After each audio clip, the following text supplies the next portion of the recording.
Scientific Articles Series 2. The thought of being in an office building, a restaurant, or on public transportation has never been more frightening as evidence emerges about just how efficiently the novel coronavirus can spread through crowded indoor spaces.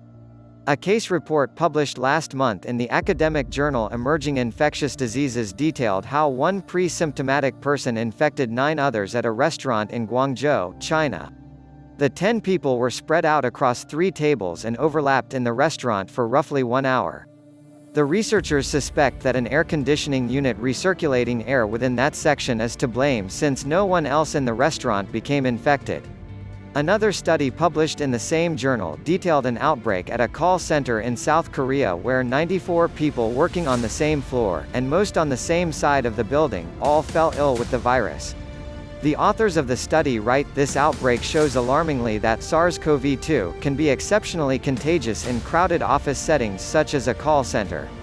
The magnitude of the outbreak illustrates how a high-density work environment can become a high-risk site for the spread of COVID-19 and potentially a source of further transmission. Fairly large droplets that are coming from people talking, coughing, sneezing, breathing, singing will float in the air depending on how much air movement we have. Finally, a preprint paper from China, which has not yet been peer-reviewed, found that every outbreak involving 3 or more people came from indoor environments, most notably homes, public transportation, and restaurants. The scientists identified only one outbreak linked to an outdoor setting, and that case involved just 2 people. The study concludes, the transmission of respiratory infections such as SARS-CoV-2 from the infected to the susceptible is an indoor phenomenon. These reports have added to the debate about whether the virus could be airborne and raised concerns about how to open up the economy safely without putting employees and customers at risk. And while it seems like there should be a clear-cut answer to the question of whether SARS-CoV-2 is spread through the air, the situation, like everything with this virus, is complicated. "I think that a lot of the problem is arising out of confusing terminology," says Donald Milton, MD, PhD, a professor of environmental health at the University of Maryland. "It's also coming in part from fear. There's a lot of fear of this word airborne, and what does it mean to say that something is airborne transmitted? By some definitions, airborne transmission depends on the size of the particles being spread, with only aerosols, which are less than 5 microns in size, qualifying as airborne. Particles larger than 5 microns are classified as droplets, which are heavier and so drop to the ground faster.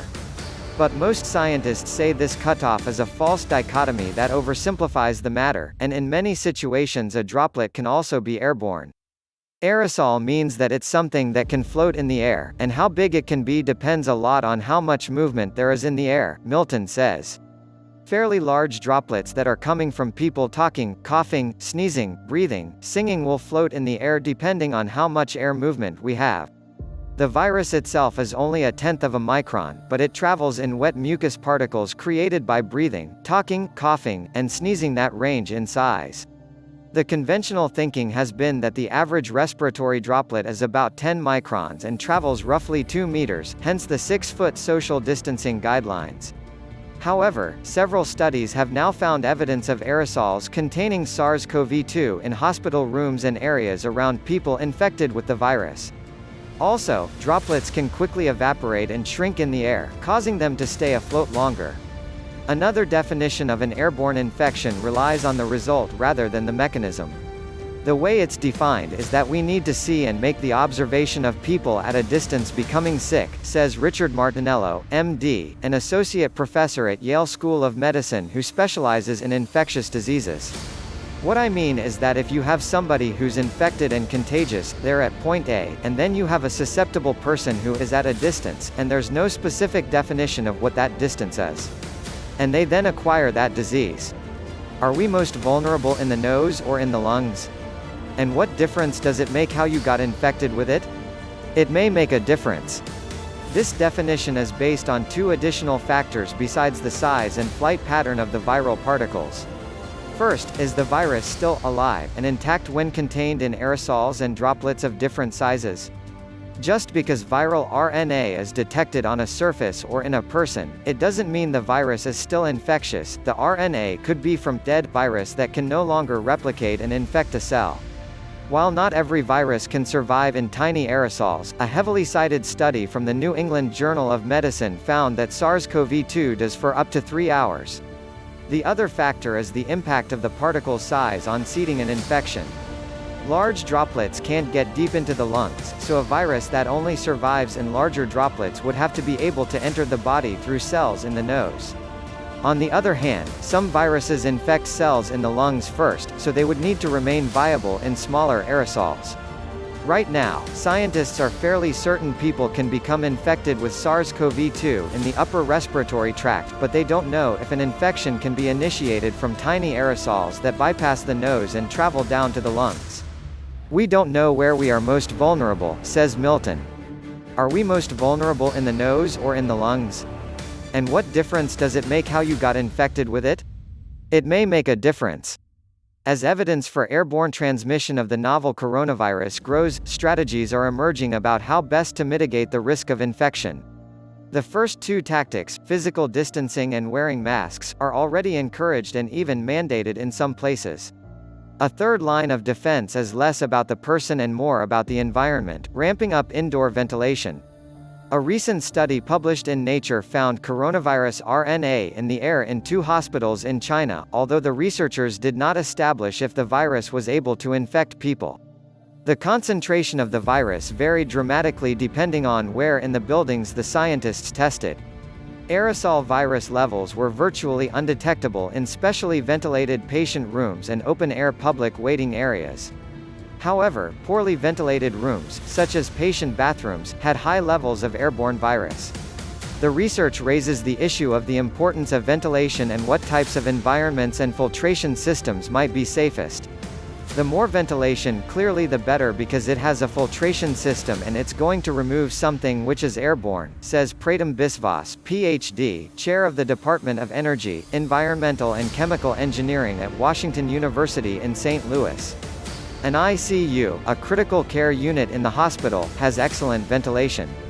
If I go to a shop or grocery store, it also has ventilation, but because it's such a large area it's very difficult to rely on just that.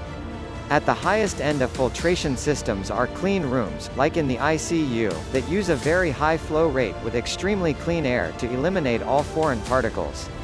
At the other end of the spectrum is the humble filtration step of opening a window. Office buildings, retail spaces, and airplanes fall somewhere in between, with a central air conditioning system that either pulls in air from outside or recirculates air within the building. In both cases, the air is run through a filter to remove the particles, although the quality of the filter can vary widely. The system also breaks down when people enter and leave the building, which brings in outside air that isn't immediately filtered. At this day and age, any indoor environment where there are other people, the same criteria hold: as much distance as possible and then mask.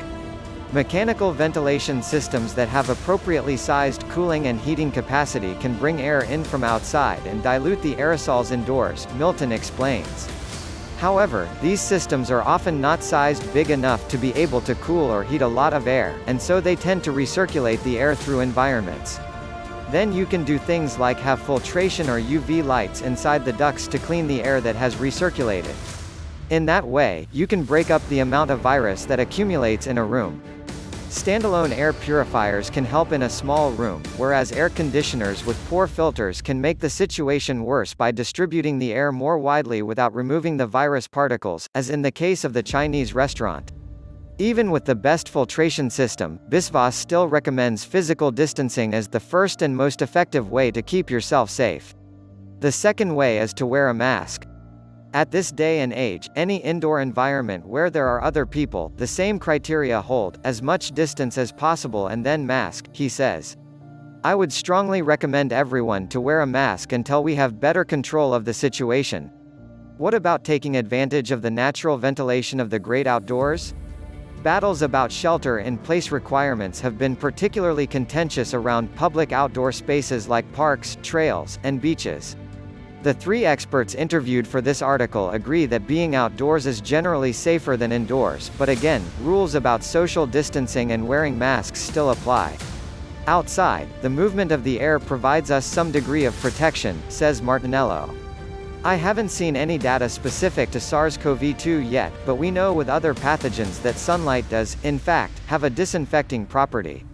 It's definitely better than an indoor enclosed environment, Biswas agrees. But, he says, cramming hundreds of people onto a beach is definitely not good. Please don't forget to subscribe.